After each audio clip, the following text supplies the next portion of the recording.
नरेश मीणा, इनके नाम को लेकर बहुत सारी चीजें, बहुत सारी खबरें आप मीडिया में सुनते रहते होंगे, लेकिन आज इस वीडियो में काफी सारी चीजें इनके बारे में आपको बताऊंगी जो शायद आपको नहीं पता होगी। कुछ एनालिसिस है, इनके जीवन से जुड़ी कुछ बातें हैं और काफी कुछ है जो इनके राजनीतिक सफर को आज बयां करेगा। तो चलिए जानते हैं उनकी इस पूरे राजनीतिक सफर की कहानी। नरेश मीणा, उनका जन्म राजस्थान के बारां जिले के नया गांव में हुआ था। उनके पिताजी कल्याण सिंह और माता प्रेमबाई, श्रीमती प्रेमबाई।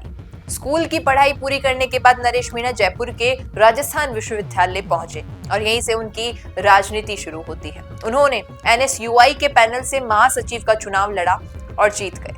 चुनाव जीतना एक उपलब्धि थी, लेकिन इससे भी बड़ी बात ये रही कि उन्होंने दलित किसान वर्ग के बच्चों के लिए राजस्थान विश्वविद्यालय की राजनीति में रास्ते खोल दिए, क्योंकि वो खुद भी एक ऐसे परिवार से आते थे और जब राजस्थान विश्वविद्यालय में आके चुनाव लड़े और जीत भी गए तो कहीं ना कहीं बाकियों के लिए वो दरवाजे खुल गए जो शायद वो उस मुकाम तक नहीं पहुंच पाते या फिर डर के रह जाते। क्या आप भी करना चाहते हैं अपने गांव का नेतृत्व? आपका अपने गांव के लिए विकास का विजन क्या है? पंचायत में आपके होने से बदल सकती है आपके गांव की तस्वीर। तो आज ही अपने गांव की बात कीजिए द फैक्ट इंडिया के साथ। व्हाट्सएप कीजिए इस नंबर पर। इसी का परिणाम रहा विनोद झाकड़ जैसे नाम राजनीति में उभरे और तीसरा मोर्चा भी सफल हुआ। हालांकि वे खानदानी कांग्रेस बैकग्राउंड से आते थे, फिर भी महासचिव बनने के बावजूद कई वर्षों तक उन्हें MLA का टिकट ही नहीं मिला। और MLA के टिकट को लेकर जो कहानी है वो आप सभी को पता है, कितनी जद्दोजहद की गई है कई बार कई पार्टियों के साथ। लगभग 20 साल बाद 2023 में उन्होंने छबड़ा छिपा बड़ौत से निर्दलीय चुनाव लड़ा, लेकिन हार गए। इसके बावजूद इस चुनाव ने उन्हें छात्र नेता से आगे बढ़ाकर हाड़ौती के किसान, युवाओं, दलित और आदिवासी समाज की एक बड़ी उम्मीद बना दिया। अब देखिए, जहां पर वो एक बाउंड्री में सेट हो रखे थे कि छात्र राजनीति करी है और अब कुछ करना है, MLA की सीट किसी पार्टी से नहीं मिली तो फैसला लिया कि निर्दलीय ही लड़ना है ये चुनाव, और लड़े। हारे, लेकिन कोशिश तो की। 2023 के चुनाव में नरेश मीणा को करीबन 44,921 वोट मिले। क्षेत्र में लगभग 29,000 मीणा वोट थे, जिनमें से करीब 16,000 वोट नरेश मीणा को मिले। सबसे खास बात ये रही कि लगभग 28,000 वोट अन्य समाज से मिले, जो उनकी सबसे बड़ी राजनीतिक उपलब्धि मानी गई। क्योंकि अपने समाज के लोग अगर सपोर्ट कर रहे हैं तो अच्छी बात है, लेकिन अगर सर्व समाज का साथ मिल रहा है तो ये किसी उपलब्धि से कम नहीं है। इसके बाद लोकसभा चुनाव आया। नरेश मीणा दौसा से चुनाव लड़ने पहुंचे, लेकिन कांग्रेस ने उन्हें वापस बुलाकर पार्टी ज्वाइन करवाई और आश्वासन दिया कि लोकसभा के बाद होने वाले उपचुनाव में उन्हें MLA का टिकट दिया जाएगा। अब एक कहीं ना कहीं उन्हें उम्मीद मिल गई कि अब तो मुझे MLA की टिकट मिलेगी किसी भी उपचुनाव में, तो उन्होंने लोकसभा के चुनाव छोड़ दिए। इस आश्वासन पर उन्होंने दौसा से चुनाव नहीं लड़ा। तीसरा मोर्चा और निर्दलियों को समर्थन देने में उनकी भूमिका अहम रही। 2011 में निर्दलीय प्रभा चौधरी को अध्यक्ष बनाया। 2012 में ABVP से राजेश मीणा को अध्यक्ष बनाया। 2023 में राजपा का साथ दिया और 2016 में निर्दलीय अंकित धायल को चुनाव जिताया। बात करें 2019 और 20 की, तो वहां पर विनोद झाकड़ और पूजा वर्मा निर्दलीय चुनाव जितवाया, जो कि हम ये कह सकते हैं कि हाँ, SC समाज से आते थे तो इसलिए एक सपोर्ट रहा।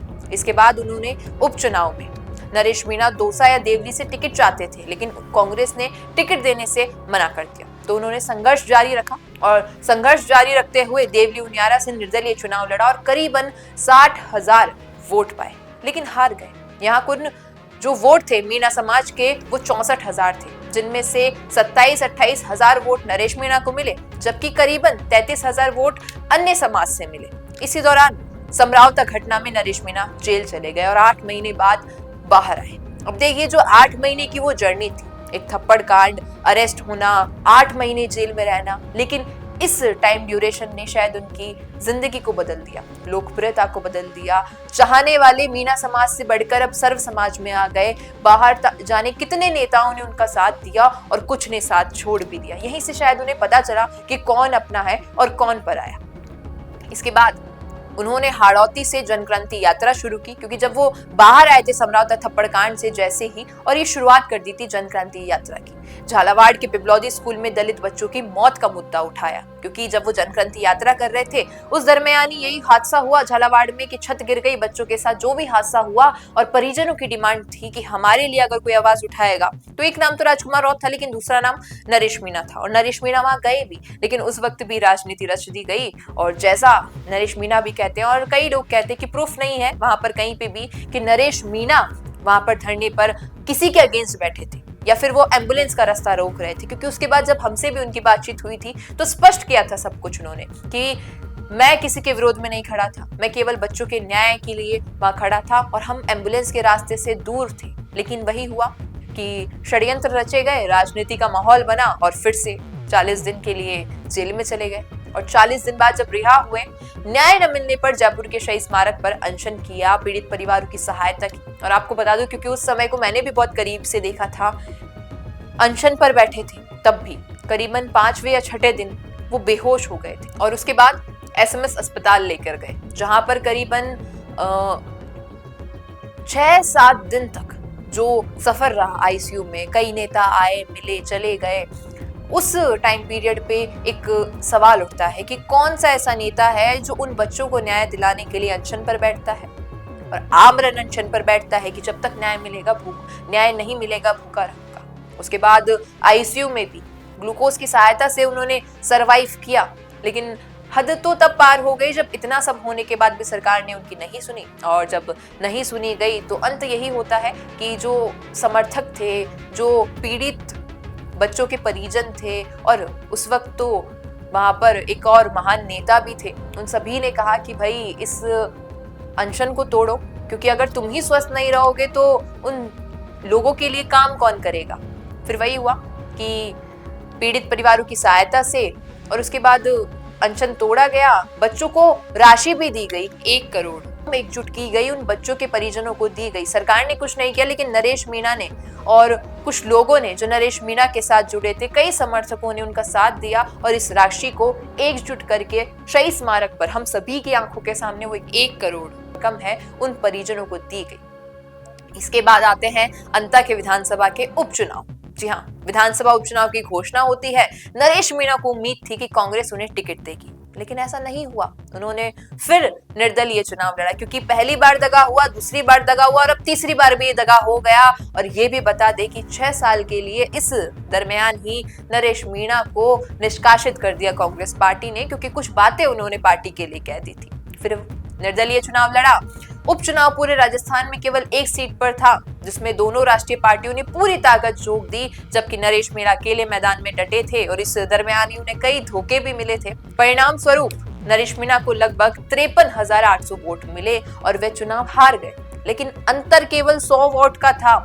जी हाँ, प्रमोद जैन भाया का मार्जिन तो बहुत ज्यादा था, लेकिन बीजेपी जो कि केंद्र में भी है राज्य में भी है, उनकी पार्टी से करीबन 128 वोट का मार्जिन रहा और नरेश मीणा तीसरे नंबर पर रहे। यहाँ मीणा समाज के करीबन 34 से 35 हजार वोट थे, जिनमें से 20 से 22 हजार वोट नरेश मीणा को मिले और 33 से 34 हजार वोट मिले अन्य समाज के। अब यहाँ पर फिर से वही बात आती है कि अपनी पार्टी के लोगों ने तो भरोसा दिखाया, लेकिन सर्व समाज ने भी भरोसा दिखाया, क्योंकि काफी सारी चीजें इससे पहले हो चुकी थी। कई जगहों पर जाकर लोगों को अगर सरकार से न्याय नहीं मिल रहा है तो रकम इकट्ठा करके दी गई, कहीं पर 21 लाख, कहीं पे 11 लाख और 51,000, तो मैंने आपको बताया झालावाड़ का जो मामला था उसको लेकर।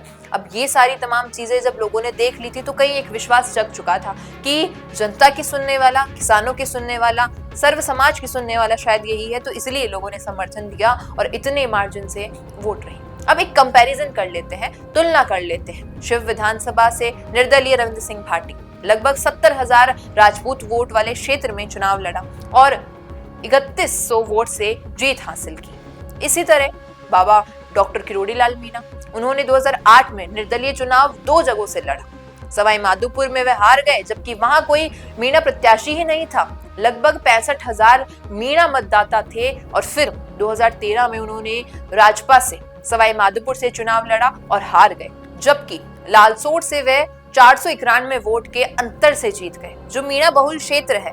इन उदाहरणों से साफ है कि नरेश मीणा ने हर बार सीमित सामाजिक आधार के बावजूद अन्य समाजों से भारी समर्थन हासिल किया। यही वजह है कि लोग कहते हैं कि नरेश मीणा हारकर भी जीत गया। इस बात को अगर दोहराऊं तो कई नेताओं ने ये बात कही है कि नरेश मीणा हारा नहीं है।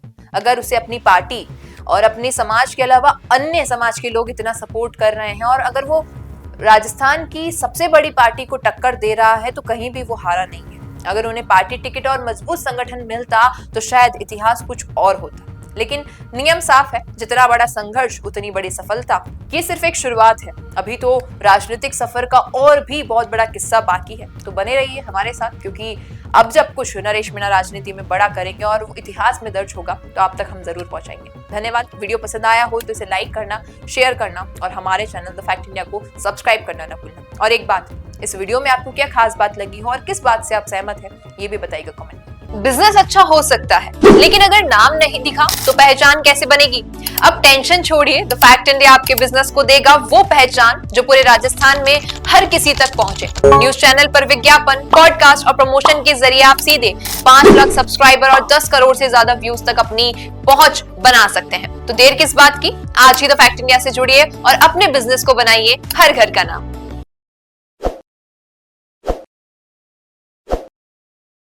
ताज़ा खबरों के लिए विजिट करें द फैक्ट इंडिया।